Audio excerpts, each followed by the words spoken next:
mean, crap, man. Look at that. What's up, Vault Dwellers? Dan here, and today we're gonna dive into the beautiful and ridiculous world of Kung Fu parodies. Look, after Bruce Lee died back in '73, something weird happened. The world just went batshit crazy trying to fill this void.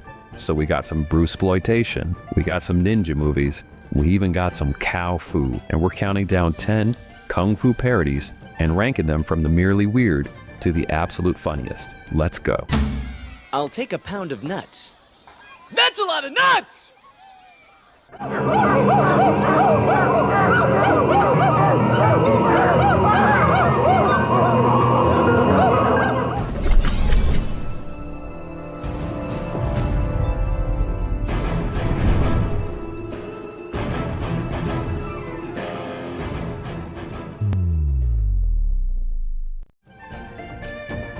Take your hand off me.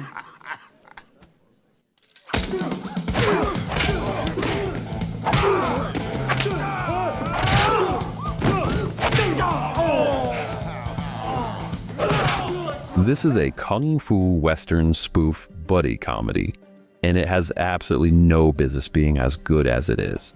Are you kidding me? You're sitting here with the noose around your neck ready to die for someone whose balls haven't even dropped? Jackie Chan plays Chan Wang. By the way, you have to say that fast. Chan Wang, a Chinese imperial guard who comes to the American frontier to rescue the kidnapped princess. I'm not a bad guy. You're a bad guy. You're with me. You're a bad guy. Owen Wilson is the most laid-back outlaw in the whole West, and together they have this chemistry that just works so well together.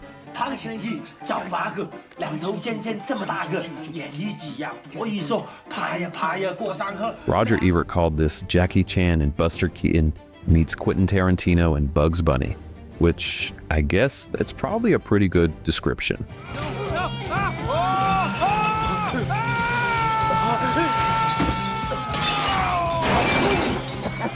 The fight choreography uses horseshoes, antlers, ropes, really just anything Jackie can improvise with.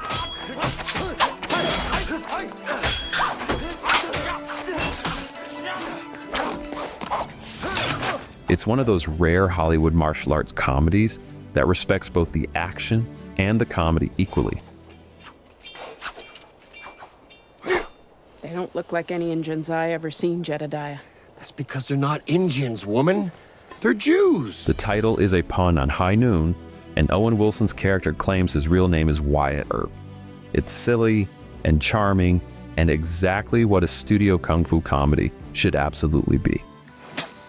Shake on it. Why are you spitting in your hand? Well, it's customary to seal the deal. Come on, let's go.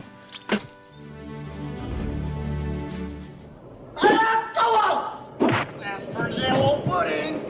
That's for bagpipes. That's for pina coladas. That's for kitty litter. All right, here's a movie that's actually self-aware, Bruceploitation. Johnny Yoon plays a Korean immigrant cook that everyone calls Bruce, well, because Americans think all Asian guys look like Bruce Lee. Hey, Bruce, sauce is wonderful. What's your secret, huh? Dog meat. And he looks nothing like Bruce Lee. And he can't even fight, like at all. But the mob thinks he's a martial arts master and uses him to unknowingly transport cocaine across the country. Do you know anything about gambling? Gambling? I met a woman who made her husband millionaire by gambling. Really? Yeah, but he was billionaire before. Hey, that's funny. It's basically Airplane meets Kung Fu, complete with a rapid-fire joke delivery and a willingness to be as stupid as possible. Open the door, you crazy guy!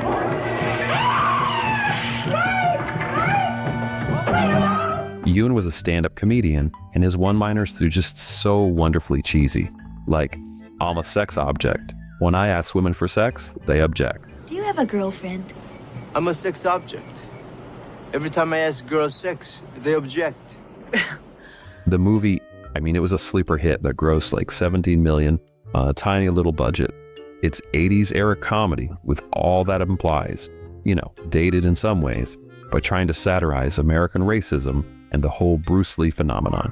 I'm telling you, this guy is Bruce Lee reincarnated. You even look like Bruce Lee. Well, with the proper training and diet.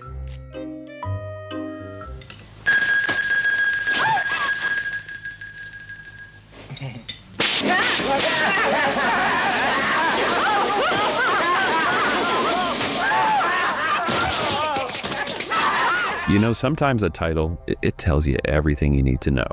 This is Kung Fu with zombies, and that's all you need.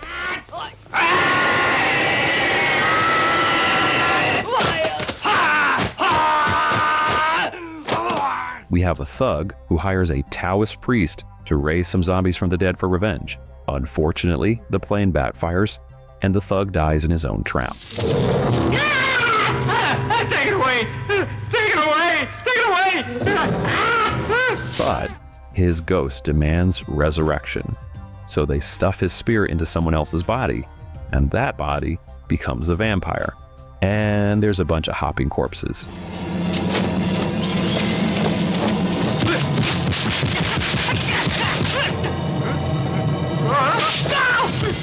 I'm exhausted. Right, so Billy Chong, he's this underrated martial arts star, and he just kicks the living and unliving shit out of everyone.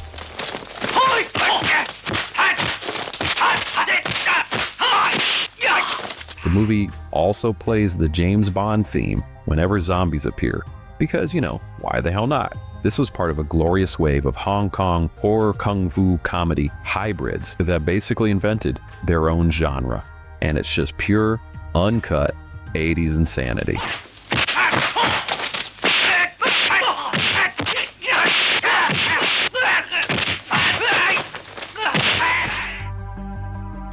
Listen, Dracula, your zombies can't help you. Get here!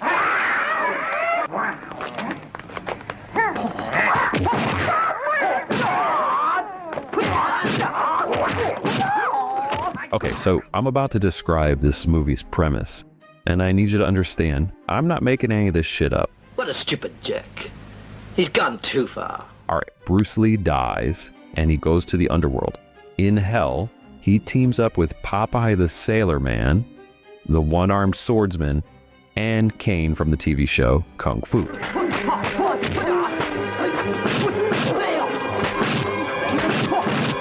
Together, they fight James Bond, Dracula, Clint Eastwood's Man with No Name, The Godfather, The Exorcist, and Emmanuelle.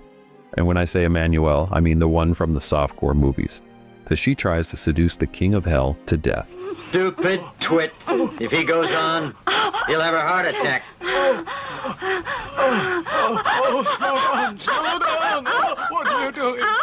Popeye, he eats spinach during a fight with mummies. Bruce Lee is referred to as having a legendary third leg. The movie opens at his funeral with a boner joke. Deputy, there's something rather extraordinary there. You better check it out. Yes, Majesty. This is Bruceploitation at its most unhinged. It's like someone described the concept of fan fiction to a Hong Kong producer, and he said, "Hold my beer." I've been deeply in love with you. If you don't trust me, look deep into my eyes. I believe you. You touch him, and I swear, I won't hold myself back.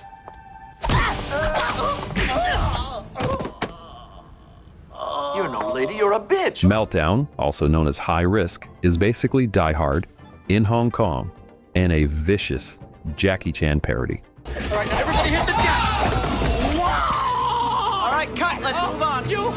All right, losers. Jackie Chung plays Frankie Lone, a famous action star who claimed to do all his own stunts, but is actually a drunk coward whose bodyguard, Jet Li, does everything for him.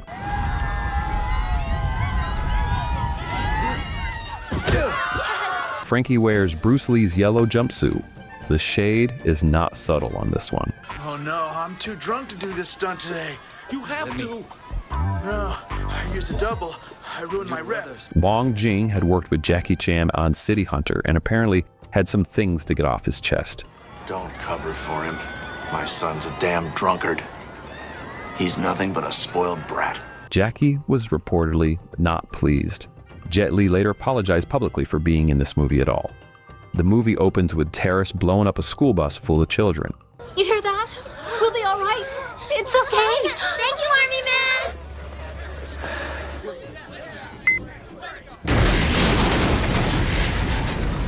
It's Hong Kong action filmmaking with just absolutely no guardrails, and it oscillates between, action spectacle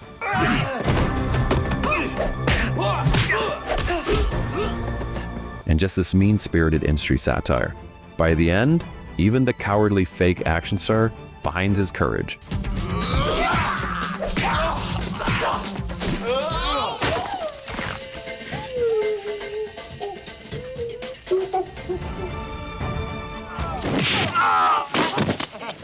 Don't go yet. I'm not finished. I've some more. What? You're gonna die. Hey.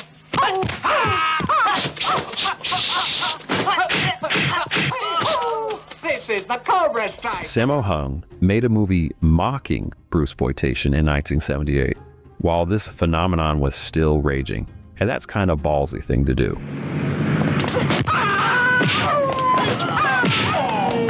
So Sammo plays a pig farmer who's obsessed with Bruce Lee, and he goes to Hong Kong, and of course he ends up fighting thugs at his uncle's restaurant. Uncle, I collected your money. All of them. You were great. I just never realized how good you were. So it's basically Way of the Dragon, except our hero, he's a fat country bumpkin who perfectly mimics Bruce's every mannerism.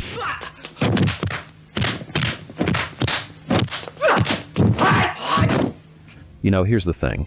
Sammo was probably like the best Bruce Lee imitator, despite looking absolutely nothing like him. He just captures the essence of Lee's movements perfectly.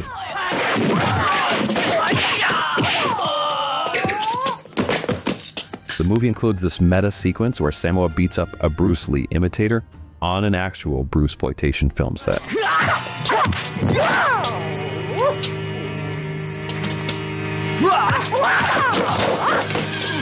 It's a love letter to Bruce Lee from someone who worked with him and just understood exactly what made him special. I'll turn you into a chicken. First a chicken, and then a pigeon, and finally a field sparrow.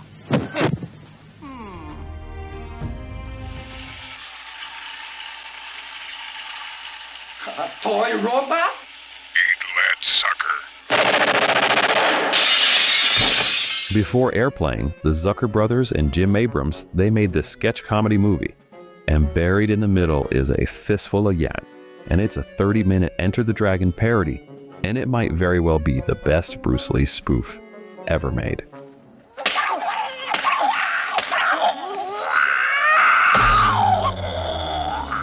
Ivan C. Kim plays Lou, sent by the British government to infiltrate evil Dr. Klon's island fortress. Klon threatens to send captured agents to Detroit, a fate worse than death.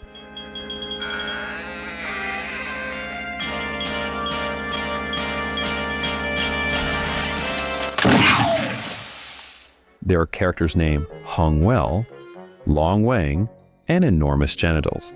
The segment includes deliberately terrible dubbing, making fun of the fractured English common in dubbed martial arts films.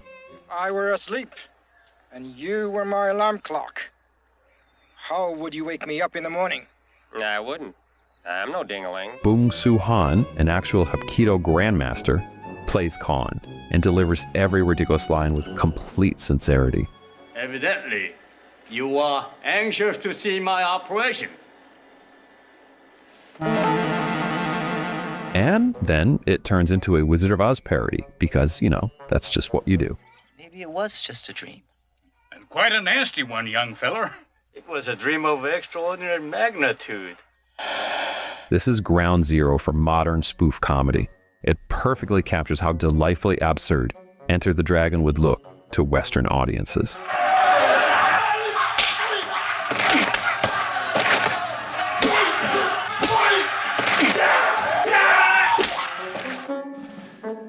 I remember Vietnam like it was yesterday. This one child I'll never forget. He said something to me in Chinese. Like, Bobo Sao sounds like some cartoon shit, but I understood it to be a question that he was asking me. This movie is what happens when someone who loves blaxploitation and kung fu, and it is a love child of hilarity. See where I'm coming from, you jive, motherfucker! Michael Jai White, he's Black Dynamite. He's a Vietnam vet, ex-CIA, and the baddest mother in the whole damn town. And when his brother's killed by over-drugged laced malt liquor, whoever did this is gonna pay. I can promise you that. he traces the conspiracy all the way back to President Nixon's White House.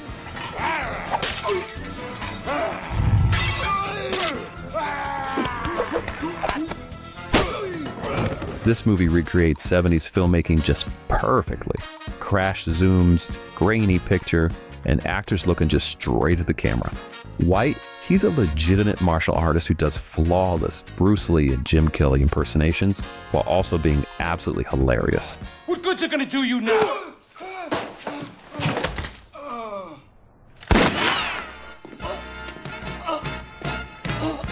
The Euphoria wordplay scene, where characters jump from word association to exposing the villain's plan, it is comedy perfection. Anaconda malt liquor gives you...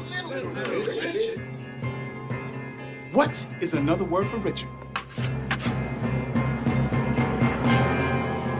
This was shot in like 20 days on Super 16, and it's a masterclass in parody.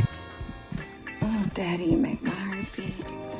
Yeah, Dr. Dynamite can hear that. It never feels like it's making fun of its subjects.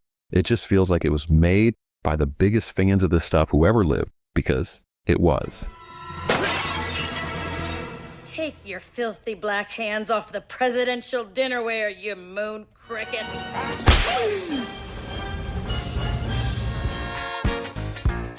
You must not stand against Betty. If you fight, he will kill you. You need special training. You cannot defeat him now. I'm sorry? Steve Odenkirk took a 1976 Hong Kong martial arts film called Tiger and Crane Fists, and then he digitally inserted himself into the footage, Your butt that's about to be kicked! completely redubbed everyone with new dialogue, added a bunch of CGI gags, and created this just absolute masterpiece. I could always pretend I'm a bird. But that would just look stupid and leave my small sensitive balls completely exposed. The Chosen One has a sentient tongue named Tongye. The villain Master Payne, he changes his name to Betty. Isn't Betty a woman's name? And then the Kung Fu cow scene is just one of the wildest scenes ever filmed.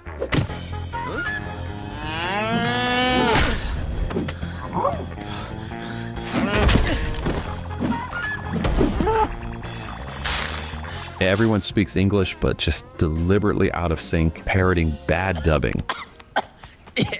Yes, play me like a drum. The movie ends with a fake trailer for a movie sequel involving alien tongues attacking the Eiffel Tower. Critics, I mean, they hated this movie. It has like a 13% on Rotten Tomatoes.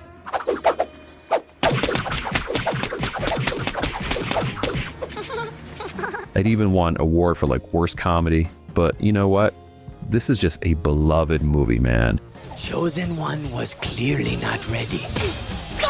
He should have listened to that one boob chick. It's the kind of movie where every single person in the theater is either laughing hysterically or just completely baffled. I mean, when you see the that's a lot of nuts scenes, it's hilarious. That'll be $4, baby! You want fries with that? If you know, you know. If you don't, you're about to have the weirdest 81 minutes of your life.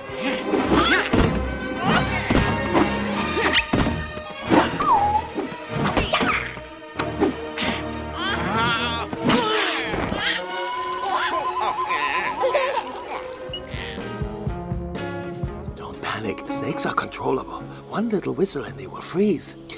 Please spare me that. What the hell? Stephen Chow made the greatest Kung Fu parody like ever, and it very well may be one of the greatest Kung Fu movies ever made, full stop.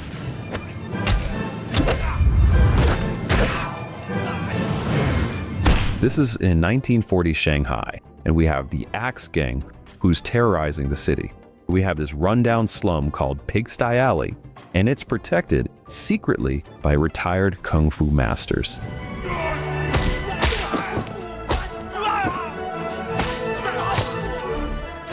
This movie, I mean, there's so many amazing characters, like the landlady who could scream so loud, who creates visible sonic waves. There's these musicians who try and assassinate people using like this magical keyboard instrument thing.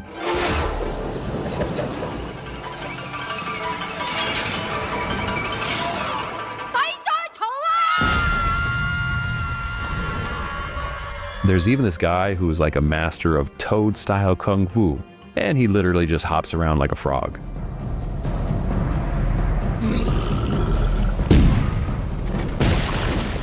The retired masters, they're actually legendary martial arts actors from the 70s, Hong Kong cinema, and they're just getting their victory lap in this movie.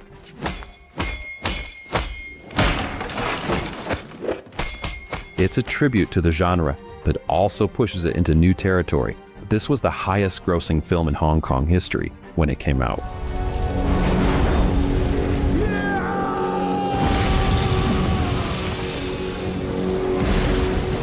It's a movie that can make you laugh and cry all at the same time.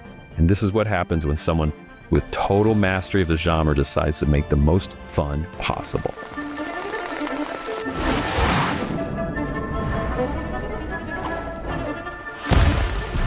You know what all these movies have in common? They're made by people who love the genre and they're mocking. And hey, if you've got a favorite kung fu parody that I missed, why don't you drop it in the comments? I mean, there's always more weird stuff hiding in the vault. I love to hear about it. Keep it weird, folks. Stay and live a life here with me. Look, Ling, those curly cues on your face make me so hot I can't think straight. Hey, Black Dynamite! I found a helicopter! Quick, give me a hairpin. Sure enough, dynamite!